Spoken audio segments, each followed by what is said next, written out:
Well, howdy there, daylight burners. Happy Monday. Hope your weekend was good. I'm coming to you kind of early today. I may be live. I don't know that I am, but we shall see. But either way, I'm coming to you way earlier than I have been, and that feels good. But anyhow, like I said, I hope your weekend was good. But let's get into it. This is the Friggin' Farm and Ranch Report for Monday, April 27th, 2026. And today, here's what you need to know. The House Rules Committee gavels in at checked in. It started at noon Central, so about 3 hours ago. On the 2026 Farm Bill, or HR 7567. 67. You're welcome again. Over 300 amendments were filed by the Tuesday deadline. The Rules Committee decides which ones actually get a vote on the floor, and the floor vote is teed up for later this week. That means then they should be wrapping up. I will try to check on the. You know what? I've got a chat bot here that I can ask, and I think I'll do that. Is the Rules Committee done voting? While that's looking up, let's see. Okay, so a handful of members in a room on Capitol Hill decide whether the horse slaughter ban, the foreign farmland ban, the tariff compensation amendment, the E15 year-round amendment from Representative Fishback in Minnesota. Which of those even get to be debated? We've been tracking this for a while now, so today is the day it stops becoming just a deadline story and becomes a vote counting story. Friday, I told you about Secretary of Ag Brooke Rollins canceled her Douglas, Arizona screwworm port visit. The same day after we went off air, she popped up in Missouri and announced that USDA is doubling the supplemental disaster relief program payment factor from 35% to 70%, with the deadline pushed to August 12th. So that's a stage 1 and stage 2 SDRP doubling. So if you've got a 24 or 25 disaster claim tied up in the system, it got bigger. So, and then cattle, I told you that the 242 875 floor was holding for 2 straight days. Today's June cattle traded at 244 875. So it's a third session in a row above the floor. And we just blew through the Friday high. So box beef Friday afternoon flipped. Choice was at 387 and select at 386.07. So after 3 weeks of select over choice, choice is now back on top for now. We'll get to all that. But in the meantime, we cover up this one because I messed up on my slideshow and I didn't get it fixed in time. So, all right. Let me tell you about our friends over at Lone Star Stockyards before we get too far into the show. They're running a sale every Tuesday, weekly sale every Tuesday there in, that says Wheeler, Texas. This is where I messed up. It's Wildorado, Texas, and we all know that. I know that. I don't know why I put Wheeler, but I did, and that's my bad. So we're going to go ahead and pop them up on screen here from their own site. But as I said, they run a Tuesday sale. So tomorrow, 11 a.m. Central, they got a food truck with delicious Mexican food parked outside for every sale. They also have the Texas Angus Association feeder calf sale coming up on May 5th. They're great people over there. Really, really glad that they trusted us to promote them. So go check out their sale. Go put your ass in the seats, bid on some cattle, help support the price discovery system in the cattle business. It's real people bidding on real cattle, giving them real dollars, and that's how price discovery works. It's an important part of our business. So sale barns, we love them. Check them out, especially Lone Star Stockyards. Check them, LoneStarStockyards.com. Bill Martin's the owner, 970-302-5834. Sheldon Fields, yard manager, 806-736-0040. And the office number over there is 806-677-0777. I have a hard time deciding whether to say 0 or O, and I hope you don't mind. All right. Let's get back into it. Before also, make sure you go check out the Substack, burningdaylight.substack.com. I'm getting really close to putting out the A Man About a Horse app for public use. It will be still, or at least beta testing, I suppose is what it'd be. It still costs you a little bit of money, but I think it's worth it. I've heard nothing but good reviews from people that have seen it so far. And I think it's pretty cool, and we're building on it daily. And so we'll get to that segment here in a little bit. I'll pop it back up on screen so you can see what we're dealing with. All right, let me shrink myself down here a little bit. Ooh, look at that. There we go. Now, boom, fits right in here nicely. Okay. On the market flash, for the Monday close, June live cattle closed out at 244.875. That was down 35 cents on the day, but up from but is up $1.37.5 from Friday's close. So it was down a little bit from the high today, but still strong trading. Finishing up $1.37.5 from Friday's close. So that's 3 sessions above that 242.875 floor that we've been watching for about a week now. So that was the Tuesday, Wednesday low. And like I said, I think that was the floor. And I don't think it's going to drop much lower anytime soon. August live cattle at 241.65. That was up $1.50, 67 basis points higher. May feeders 360 and 360.075 up $1.20. August feeders closed out at 361.775. That was up 243. Dang, just chugging right along. CME feeder index closed out at 369.32. That was last Thursday's print. The breakout is real. If we close above 245 this week, we've got a clean reversal off the 5-session correction. Cattle are hot. Cattle are hot, and especially with the screw worm inching closer, and it seems like the border opening is going to be delayed even further. So we thought maybe you're getting a handle on it. Who is it? Yeah, it's Lee Corso. Not so fast. So anyhow, we'll continue to monitor that situation.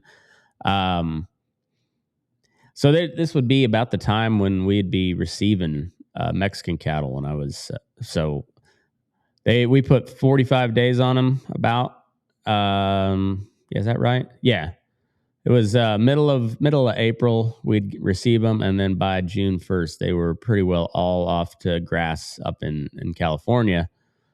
And yeah, so I don't know what they're stocking their pastures with this year. I don't know what they did with them last year. I know they had. I don't know. I don't know how that's going to work, but there is a real shortage of cattle. That's a real thing. Okay. Let's get to the hogs. June lean hogs closed out at 104.95. That was down 210.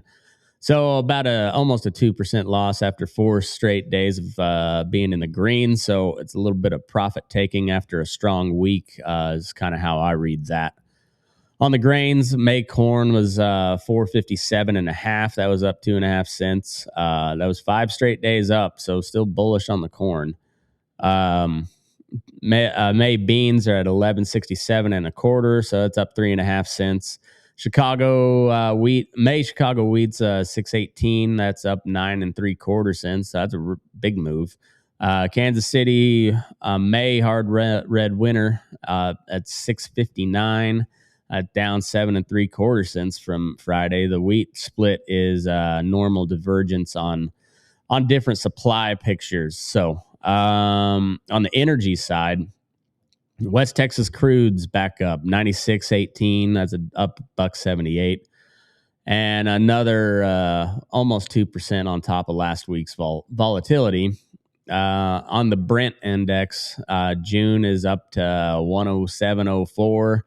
That's a quick correction from Friday. I had it at 91 and changed Friday with a verify flag. That was a bad data pool. Brent runs about $10, about a $10.86 premium to the West Texas, like it's supposed to. Brent is higher than West Texas, not lower. So that was my bad. It's at 107.04 today. So up big. AAA national diesel average is at $5.44.9. Basically flat from Friday. So that Friday was 5.46.5. So the lock in the diesel deal still the right call. I think it's holding right now, but there's been a lot of chatter from experts, I suppose, or whatever, from in that deal in the Middle Eastern stuff, and they're talking about a major oil crisis coming. So we'll keep an eye on that as well. On the metals, June gold's at 47.42.40. It's up $1.50. May silver 75.30. That's down $1.11. Okay, on the rates, nothing's changed much at all there. Fed funds effectives at 3.64%. Primes at 6 3/4. 10 years at 4 1/3. It's up 2 basis points, and the 2 years at 3.8. That's up a basis points. So, little bit of movement there, but not much. On the box beef side, there we go. All right, so the inversion flipped again. On Friday afternoon, choice closed out at 387. That's up 350. Oh, here we go. I got our live update. Let me put it on the screen.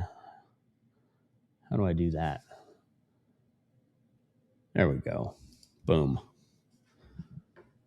We have the search results provide no current information on whether the U.S. House Rules Committee for any specific rules committee has commenced voting or completed voting. So, what else? It says, for the Farm Bill specifically.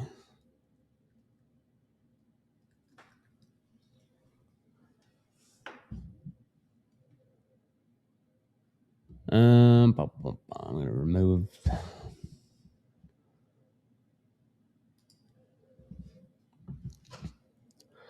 Nope. So it says the Farm Bill is per.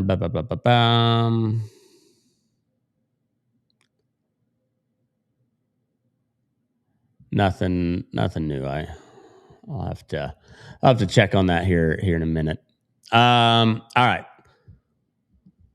So there's been 3 weeks of not constant choice select spread inversion, but pretty regular. But with select closing out at 386.07 on Friday, the spread went back to normal with 93 cents in the positive. I'll check this afternoon and update that on tomorrow's episode. On the Packer margins, Hedger's Edge had it at minus 194.55 per head on the 21st, and Sterling Beef Profit Tracker for the week ending April 18 had it at minus 170.95. So either way, there's a lot of money per head. The Packers are bleeding pretty good right now. Okay. On the cattle breakout side, 3 things have changed since Friday. The floor is held twice, and now we're 3 sessions above it. 242.875 was the Tuesday, Wednesday low. Friday closed at 243.50, and today at 244.875. So it's a $2 move off the bottom in 3 sessions on declining but not dead volume. Texas Oklahoma cash trade Friday was thin, and most plants kind of stood pat.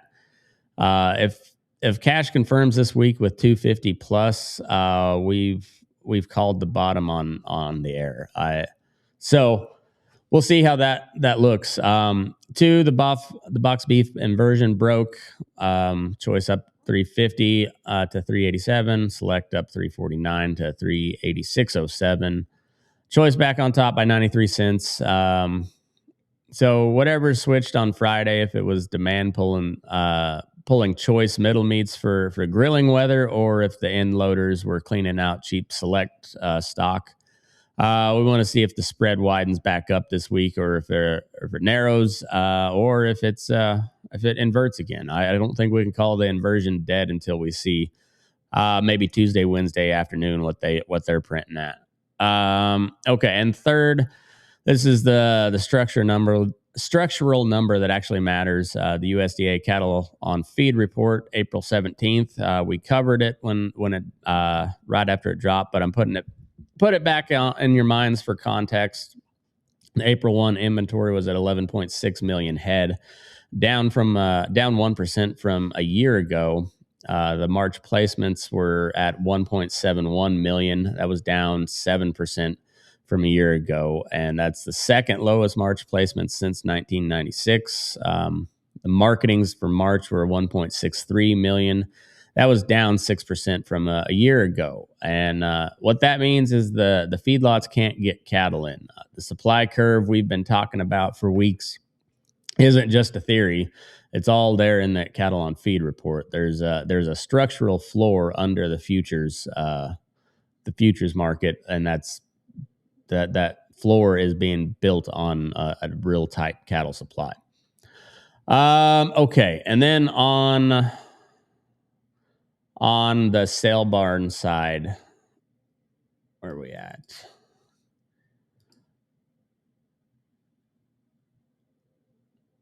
Well, that was the corn. Okay, here we go. On the sale barn side, Joplin Regional ran 8,553 head this morning. That was down from last Monday's 10,608. It was up 75% year over year on the same week, though. The story of the day, though, at Joplin was the four-weight feeder steers traded 10 to 15 higher. Everything else from 5 weights up was $2 to $8 lower. Following the cattle board, the heifers steady to $8 higher, and one not lot to note: there was 181 head of 806-pound steers at $353 a hundredweight. But the 4-weight strength is the tell. Buyers want grass cattle. They don't want to put weight on at $4.57 for corn. They want some optionality and get those cheaper pounds on grass. They want optionality on wheat pasture and summer grass. So the lightest end runs hot, and the middle gets discounted off of the futures correction and the bullish corn market. Last Tuesday at OKC West confirmed the USDA market news today was only 2,150 head, down from the 7,923 the prior week. Calves at 10 to 15 bucks lower. The bright spot was the 5-weight heifers, $5 higher because 2 specific buyers had orders. 35% of the run was unweaned, plain quality, and the plunging futures kept the buyers home. It's a buyer's strike sale. Okay, and then so we got Lone Star going tomorrow at 11 a.m. there in Wildorado outside of Amarillo. Last Tuesday, they ran, it was about 1,500 head of off-wheat cattle, steers 10 to 14 lower, but 6 to 8 weight heifers were $5 to $10 higher. Watch the heifer end this week. Superior Livestock, their next video sale is Thursday, 23,000 plus head offered. That's the April 30th sale that we've been pointing at. The April 16th to 17th Gulf Coast Classic moved over 57,000 head, set the spring record. And Thursday will tell us if demand holds at that same type of pace. All right, let's get into the horse market, and we'll talk a little bit about my new app. Where the hell is my horse slide? That's not it. That's not it.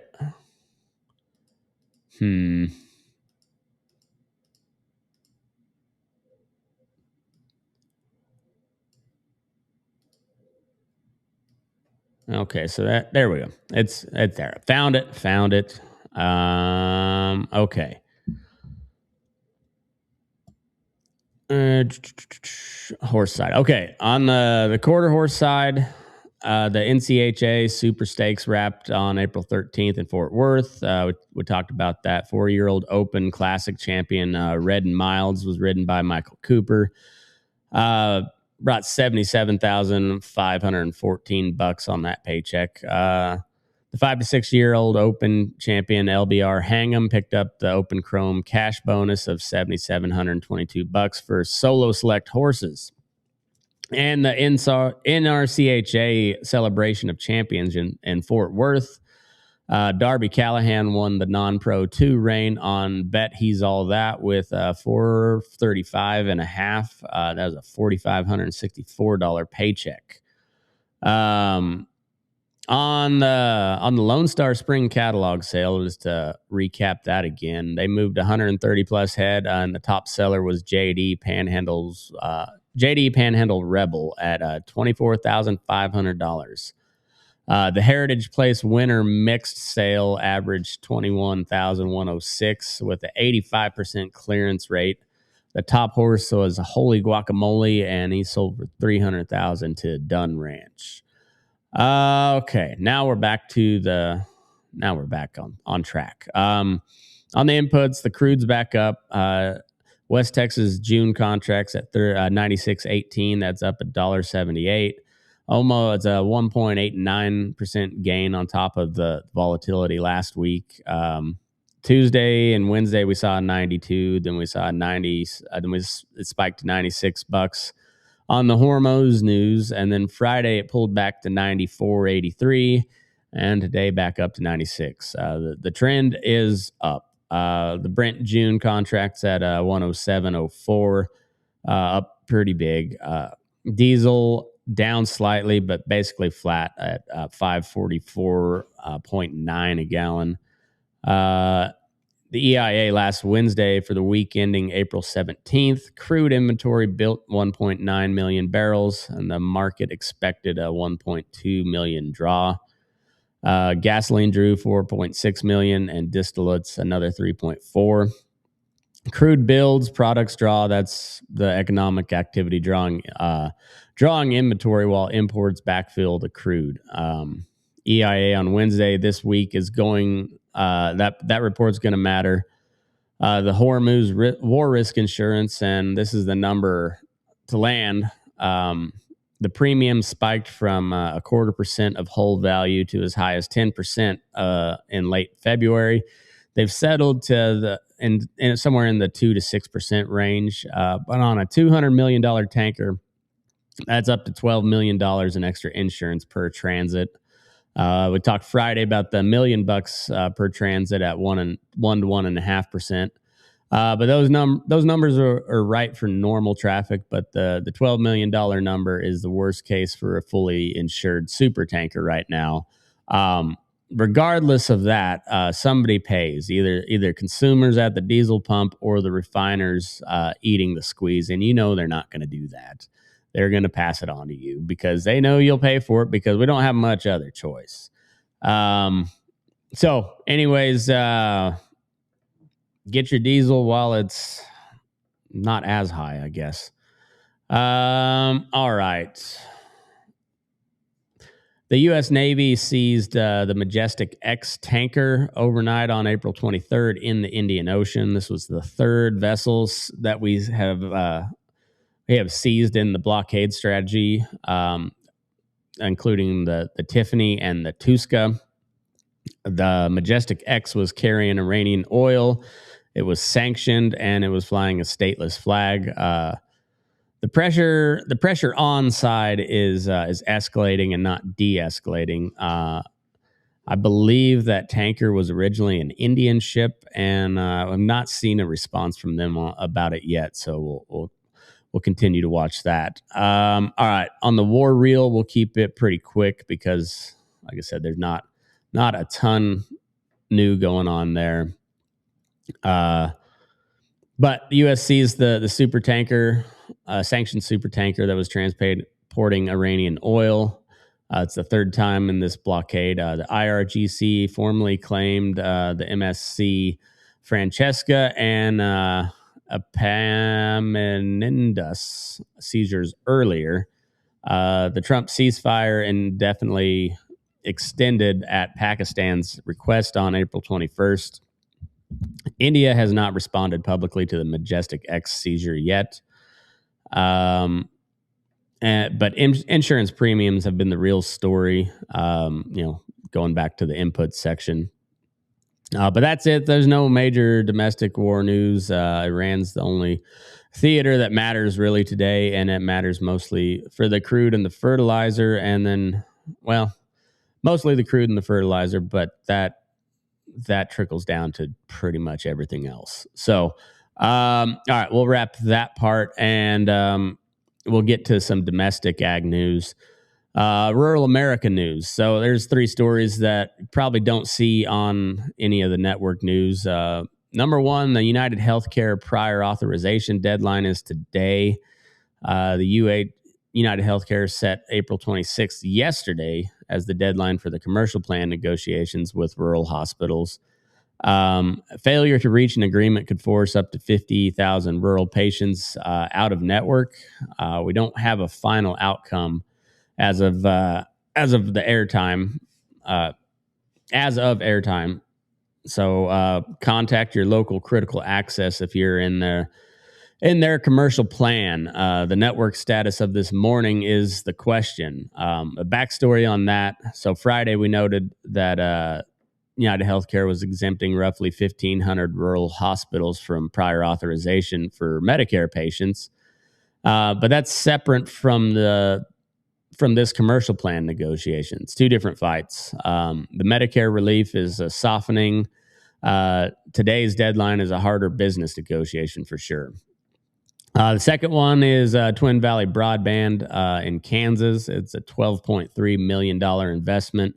4.7 of it private, and 7.6 million was a state grant to expand fixed wireless in Clay and Washington counties. That is real rural broadband coverage, but and this matters. The USDA's proposed 2027 budget eliminates the Reconnect Broadband Grant Program. So this state level money matters more because the federal money may dry up. And then 3, we're going to cover the drought and water because it's important. It's depressing, but it's important. The California-Nevada Drought Monitor, as of today, 35% of the region is in drought. Nevada has severe to exceptional conditions despite near normal winter precipitations. Aurora, Colorado declared a stage 1 drought and a 20% reduction request on outdoor water use. They are also going to be draining a reservoir, and so they have notified residents and people in the area that if you wish to do some free fishing, get these fish while you still can, because the reservoir is getting drained because there was no snowpack in the Rockies this year.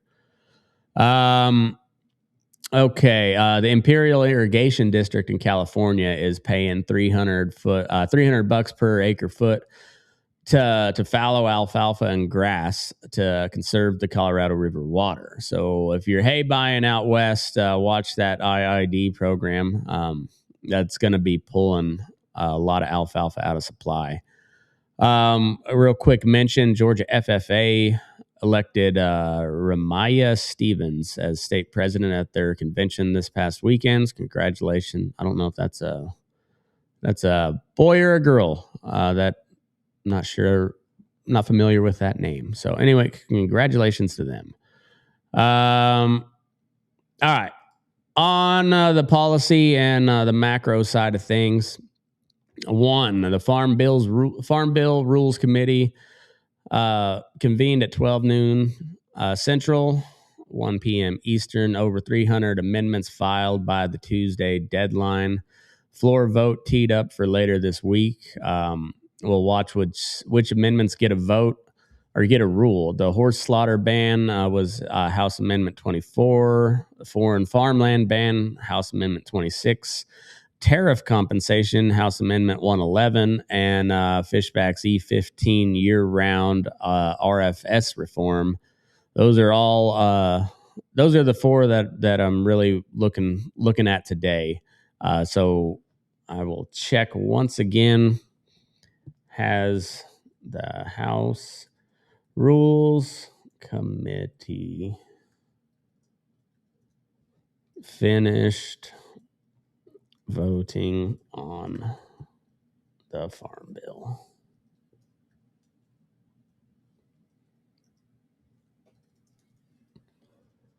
I'll get back to you on that.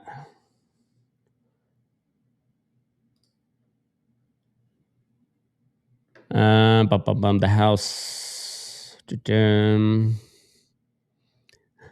have not finished yet. Okay, so if I'll check one more time before we end the show to see if there's any big breaking updates on that. Otherwise, we'll just cover it tomorrow. The second story is at the Supreme Court arguments today.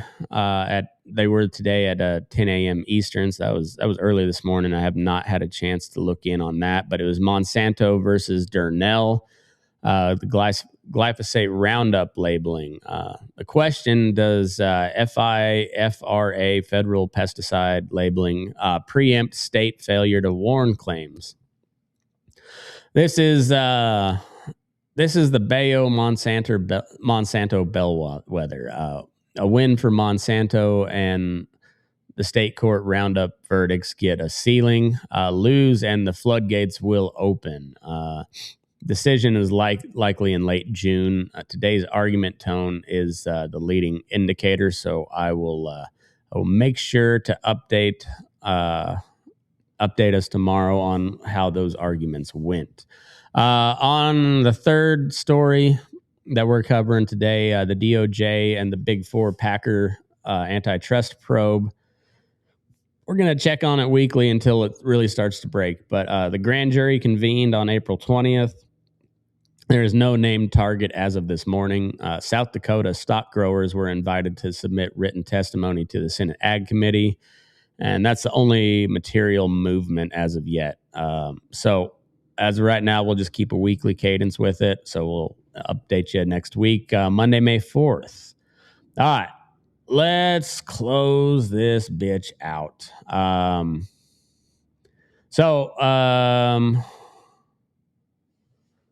The tone calls heading into the week. The cattle are as a breakout session. Feeders are firming back up. Hogs, kind of a profit-taking session. Corn's still bullish. Beans are heavy to firm. Crude and diesel's still hot. And Fed policy is relatively friendly. The box beef inversion flipped, so back in normal territory there. All right, and on this day in history, let's see.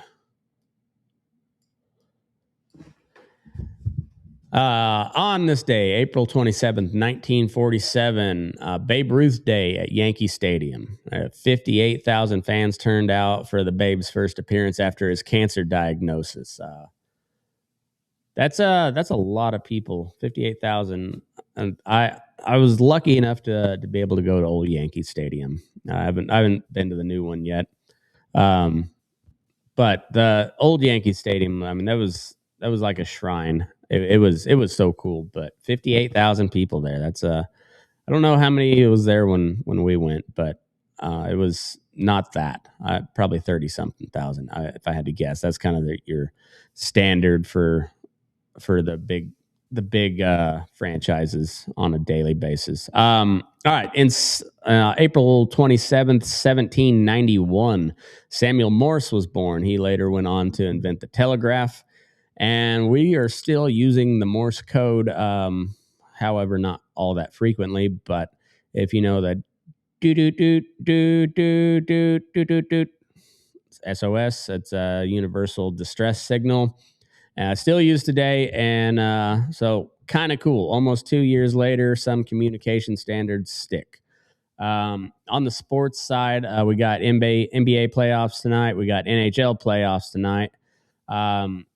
The Belmont Stakes won't run until June 6th this year for whatever reason. I'll have to look into that. But the Kentucky Derby is Saturday. That's the first leg of the Triple Crown. And PRCA Pro Rodeo standings are tightening up heading into June. And then on the baseball side, tune in to Burning Daylight Sports with me and Jake. We're going to do a daily baseball rundown. Just posted the week recap earlier today. We recorded last night, and we'll be coming to you either late tonight or tomorrow morning with some more baseball matchups. But the Rockies they're 7-3 on their last 10. And the A's are sole leaders of the AL West. And Jake's Tigers are climbing the ladder, only a game back of Cleveland for the AL Central. So baseball's heating up. And all right, we'll do a quick 30-second recap. Farm Bill Rules Committee. Let's see. Let me ask it again before we get out of here.